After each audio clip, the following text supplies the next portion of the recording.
transition from the military to a successful wine business brand owner is crazy. And a lot of people want to know how I did that. So let's talk about it. But YouTube's a goddamn deal, man. It's one and only Pappy.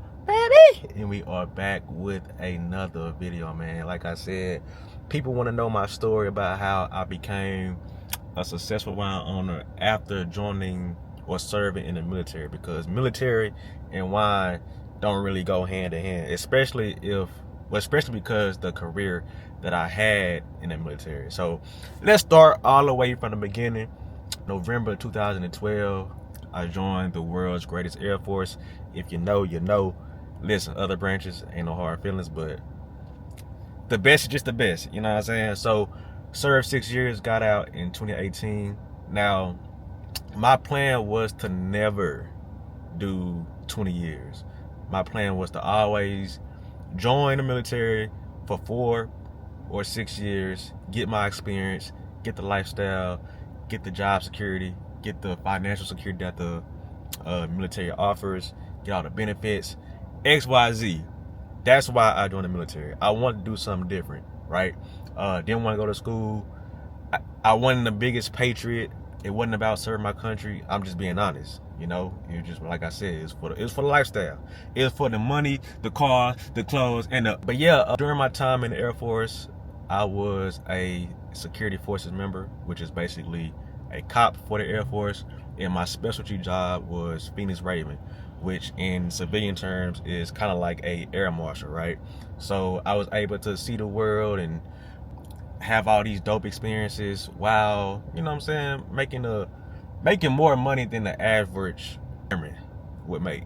So while being in the military, I told myself that if I could help it, I would never have another boss, because having Uncle Sam as the boss, in my opinion, is the bossest of all bosses. And you know, Uncle Sam as a boss, some days it ain't too nice, it ain't too cool. But once I separated, I had to get a job. You know what I'm saying? I don't want people to make it seem like that I'm against 9-to-5s or jobs, because my plan was to not have a job, but I had to until my VA disability started or kicked in, you know what I mean?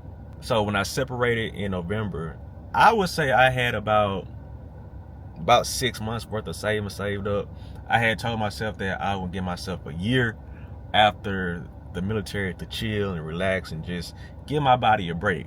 Listen, that did not happen, because after like 3 weeks, you get bored, you know what I mean? And so as the months went on, you know, my savings started to deplete, because, you know, I'm spending, but ain't nothing replacing it, you know what I'm saying? And my bills at the time wasn't much. It was a phone bill, my car note, and insurance. I was staying with my parents not because they didn't make me pay rent, and my bill was just cheap. But I'm putting gas in the car, I'm buying food and buying clothes and going out and this and that. So the money is slowly starting to deplete. And then, you know, the VA disability, it takes a minute. You got to go to all your appointments. You cannot miss no appointments, first of all. So you got to do all that, go through that process. And then once it finally hit, I was able to be like, you know what? I don't have to worry about, you know, work anymore. But I did have like 3 jobs. Well, man, I count 2 of them. One of them was I was a delivery driver for FedEx, and then I was a security guard downtown Dallas. So once that kicked in, I quit. I ain't gonna lie, I quit. And then I got my own spot. And then my first business venture was a box truck.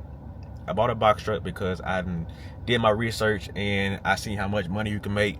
But nobody really told me the expenses that come with having a box truck. You know, you gotta get diesel fuel. You gotta, excuse me, you gotta take it to a diesel mechanic. So, and then when I bought the goddamn truck, the world shut down. That's when the pandemic hit. So I didn't really have no consistent work for it. So now I'm just sitting on this truck that I paid $5,500 for. I'm paying for storage fees and all that, and I'm not making no money with the truck. So once the world kind of like slowly opened back up, I sold the box truck. I took an L on it. I think I sold it for like $35,000 to $4,000. Didn't take a big L, but I took a little L. And I took that money and I got a Sprinter van. For some reason, I just thought I was gonna be like this major transportation money making dude, and it's money in transportation, especially with the Sprinter vans, because the overhead is low. You don't have to take it to a diesel mechanic. You can take it to a regular mechanic. You get regular fuel instead of diesel fuel. So the overhead was lower, much lower than the box truck. And I made some good money, but I got tired of it. And once I get tired of something, I'm out of there. So I traded in the Sprinter van, and I got this car that I'm currently sitting in now. It's a Ford EcoSport. It was for two-row. I did two-row for about a year. Good money on that. And the car essentially was paying for itself, because that's how booked it was. The insurance getting paid, kept gas in it, the car that was getting paid, like it was good to go. But I had an instance to where I thought my car was stolen, and after that I was like, you know what, I'm done. And then like before that, the people that would get my car, they would be like, I ain't trying to talk about nobody, but they would stink, bro. They would be musty, and my car would be smelling nasty, bro. It would be smelling nasty. So after that last instance, I was done, and I made this car like my everyday car. And then I got into vending machines. I was looking into vending machines while I was doing two-row, and then I had launched the vending machines. I got my first location, like I want to say a month after I got this car. This is in 2022, I believe. And my first location was a hit, at least $1,000 a month location. So I'm doing two-row, I'm doing YouTube, and I'm doing vending machines. So at the time, I'm pulling myself in like 3 different directions. You know what I'm saying? I'm sorry, I didn't launch that in 2021 or 2022. I launched it in 2021, the vending machines. So then, right after I launched, I got my first vending machine location, I decided that I was interested in having a wine business. And the reason why I got interested is because my partner that I grew up with, shout out to Kosher, he has his own wine. And, I didn't get interested immediately. It took like me buying his bottle like the second time. And I just asked him, I was like, bro, how do you do this? And he gave me the lady number, and we've been rocking ever since. So to be honest, I didn't really have a passion for wine, but what I did do, or what I did wonder, is how can I make Moscato even more liked by, I'm gonna say it, black people, our culture, because that's one thing that we like to have a good tasting drink, and a lot of people drink wine. So the only thing about Moscato, yeah, it's good, it's sweet, it's fruity, blah blah blah, but it don't have enough alcohol in it. And at the time, everybody's Moscato wine choice was Stella Rosa. Stella Rosa has 5% alcohol. So I was like, if I could come up with a Moscato that still tastes good, same good flavor or better flavor, little lighter, little more crispier, take out the carbonation that Stella Rosa has, and it's still good, add a little bit more alcohol, and it's still good, we might could do something. So that's how we created Bocaberry, my first flavor. I have 3 flavors. Bocaberry was the first one. It is a mixed berry Moscato, 15% alcohol. Went crazy. It went crazy. And the reason why it went crazy, because I'm a normal person, bro. And so when a normal person launches a wine business, first of all, a wine business, ain't nobody really in the industry. So I didn't really have no competition. I'm in a lane of my own. So once I made the post that I'm starting my own wine business, my pre-orders for 36 bottles sold out in like 30 minutes, bro. 30 minutes, and nobody has had it besides me and my wife. They went crazy. They went crazy. So year goes on, Bocaberry is going crazy, and then I'm getting feedback, we ain't gonna drop another flavor. So along came Sparkle Moscato. And the funny thing about Sparkle Moscato, Sparkle is my dog name. So Sparkle Moscato is named after my dog. And it is another mixed berry Moscato with 15% as well. Both of them taste totally different, and they both go crazy. So another year goes by. It's going crazy. And now I'm getting a request for a red wine. Now, red wines, I wasn't really, you know what I'm saying? I ain't really know how to approach that because red wine is really kind of dry and bitter and harsh. And a lot of people don't really like that. I guess the individuals that like red wine are essentially older people.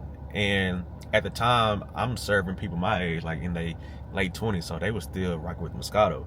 But my crafter was able to create a red blend that's not super sweet, not super dry, right in the middle. And that one is called Sweet Elizabeth. Now, Elizabeth is my grandmother's middle name. She passed away a couple years ago on Mother's Day, so that was my way of honoring her. And to this day, I think Sweet Elizabeth is everybody's favorite. Not saying that Buckleberry is nasty or Sparkling Moscato is nasty. It just, that Sweet Elizabeth red wine just hit different, man. Now, my wine journey hasn't been pretty. You know what I'm saying? I've lost bottles, broke bottles, old people bottles. Like, what y'all see now is it wasn't always like this. You know what I'm saying? And right now I'm at a cool little spot because my wine has finally been accepted into Total Wines. And before that even happened, you know, I was in a kind of like in a funky place with the wine business. I had thought about giving it up because I felt like the wine had ran its course. I've done everything that I could possibly do. I've experienced everything that I thought I should experience. I done went viral. I done had the demand. I done sold out in a day. I done sold out in 8 hours. Like, I felt like I've done everything that I need to do. You know what I'm saying? I had the website, but the only thing I was missing was being in the store so everybody all over the world could get their hands on this potion instead of people in Texas. Like, I went through every emotion when it comes to this wine business. I had good days, I had bad days, I had confused days, sad days, excited days. Just every emotion that you could think of, I've experienced this with this wine business. And I will say this wine business tested me in a way that Turo hasn't tested me. The vending machines haven't tested me. YouTube hasn't tested me. You know what I'm saying? The Sprinter van ain't tested me. So I'm glad I kept pushing because, you know, who knows what would I be doing if I would have gave up my wine business. You know what I'm saying? And everybody loves the wine. I'm not just saying it because it's mine, but if this wasn't mine and I came across Pappy Potion, I would say, bro, that's a good ass wine. I'm just being honest. But I don't get to do all those businesses without the military teaching me how to be a structured individual, having a plan, sticking to your plan, being disciplined, having patience, being persistent. You know, all the things that the military teach you. Like, I wouldn't be who I am, or I wouldn't have my businesses if it wasn't for the military. So the military is the best decision I've made in my entire life, because without the military, there's none of this. I don't even think there is a YouTube channel if I don't go to the military, just being honest. But yeah, bro, that's my story. That's how I was able to go from a military member to having a successful wine business. You know what I'm saying? It was all because of the military. So I hope this gave somebody of some perspective, you know, motivation, you felt inspired, or whatever the case may be, to not only, you know what I'm saying, go to the military, but keep pushing, start your business, because you never know what could happen. You never know when it's gonna be your turn to shine. But yeah, I hope y'all enjoyed this video. If y'all did, let me know in the comments, man. I appreciate all the love and support. Like and subscribe to the channel. We are on the way to 10K, and more videos on the way. So I'll check out next video, bruh. See?